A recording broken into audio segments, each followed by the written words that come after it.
Gua asumsikan lo udah tahu apa itu saham dan apa itu perusahaan terbuka. Lo juga udah tahu bahwa perusahaan bisa diwakilkan oleh lembaran-lembaran kertas. Gua pribadi setelah tahu informasi kayak gitu dalam hati langsung bertanya-tanya, gimana ya caranya gua bisa beli si lembaran kertas itu? Apa bisa lewat bank? Atau harus ke perusahaan terkait? Kalau lo punya pertanyaan yang isinya kurang lebih kayak gitu, gua harap gua mampu menjelaskan dengan mudah di video kali ini mengenai mekanisme jual dan beli saham. Tapi ingat, ini gambaran besar, supaya lo punya kerangka berpikir yang bagus sebelum pembahasannya mulai kemana-mana. Coba bayangin lo lagi di suatu pasar tradisional. Biasanya kan jual bahan makanan ya, kayak daging ayam, sayuran, ikan, dan sebagainya. Sekarang kita coba bayangkan, penjual tersebut bukan lagi jualan ayam, tapi yang dijajakan di depannya adalah lembaran-lembaran kertas alias saham perusahaan. Itulah yang disebut sebagai pasar modal, di mana ada orang-orang jual dan ada orang-orang beli si kertas-kertas kepemilikan saham itu. Hal yang menarik di pasar modal adalah kita nggak pernah tahu saham ini kita beli dari siapa, dan seandainya kita jual, kita juga nggak tahu siapa yang beli. Inilah yang membedakan pasar modal dengan pasar tradisional. Kalau di pasar tradisional, misalkan kita beli ayam nih, lo kan tahu yang jual adalah orang itu. Meskipun lo nggak tahu namanya, tapi lo tahu wajahnya. Dan penjualnya sadar bahwa lo adalah pembeli ayamnya. Kenapa bisa kayak gitu? Kenapa bisa nggak saling tahu? Karena untuk melakukan jual beli di pasar modal, kita itu harus memakai jasa orang lain. Jasa tersebut dinamakan sebagai sekuritas, atau broker atau pialang. Lo mungkin lebih kenal sama broker dan pialang karena itu cukup banyak ada di film-film. Tapi ketiga kata tersebut pengertiannya hampir sama. Sekarang gue tentuin dulu ya, kita kedepannya akan pakai kata sekuritas. Untuk beli dan jual saham di pasar modal, kita harus lewat sekuritas. Kenapa? Alasannya simpel. Karena ketika jual beli saham, pada praktiknya tidak sesimpel ada barangnya terus kita beli kayak di pasar biasa. Tapi di pasar modal ada pencatatan yang perlu dilakukan. Kita harus tahu gak sih apa aja yang dicatat waktu jual beli? Ya boleh aja, gak ada yang larang. Boleh nggak kita nggak usah cari informasi sekuritas tuh ngapain aja pas lagi kita suruh jual beli di pasar modal?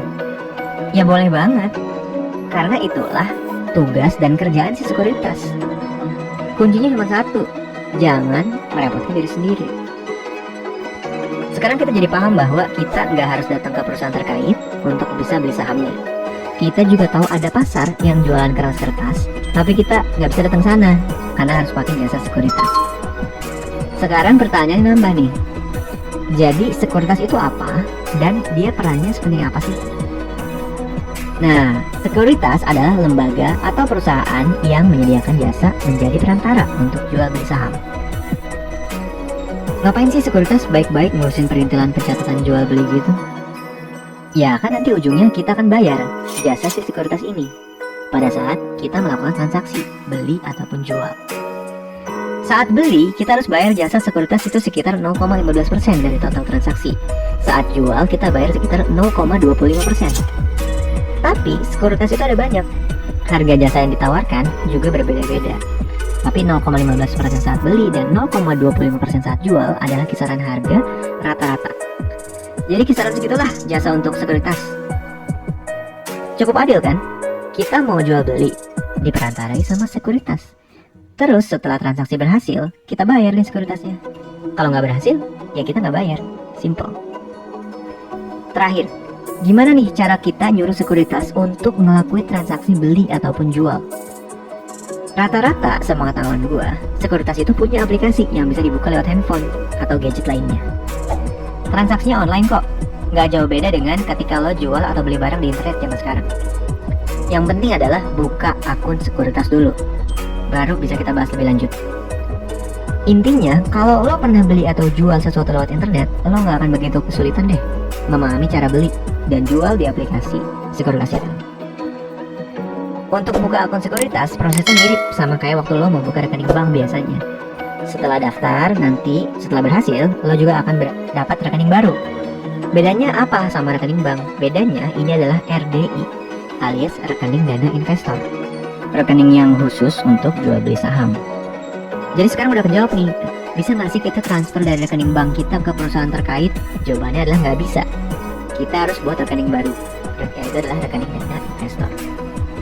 Syaratnya gampang, satu, harus punya KTP, berarti umurnya harus di atas 17 tahun. Kalau di bawah 17 tahun, ya pakai aja nama orang tua, gitu ya. Kalau memang orang tua kita belum punya akun sekuritas. Yang kedua adalah NPWP. NPWP ini kalau belum punya, bisa pakai NPWP orang tua atau pasangan bagi yang sudah menikah. Bagi yang memang tidak ingin mencantumkan atau tidak punya NPWP, itu ada kok beberapa sekuritas yang opsional. Nanti lo tinggal mengisi surat keterangan tidak memiliki NPWP. Yang ketiga adalah rekening buku tabungan. Udah, 3 doang, KTP, NPWP, dan rekening tabungan. Terus sekuritas itu kan ada banyak.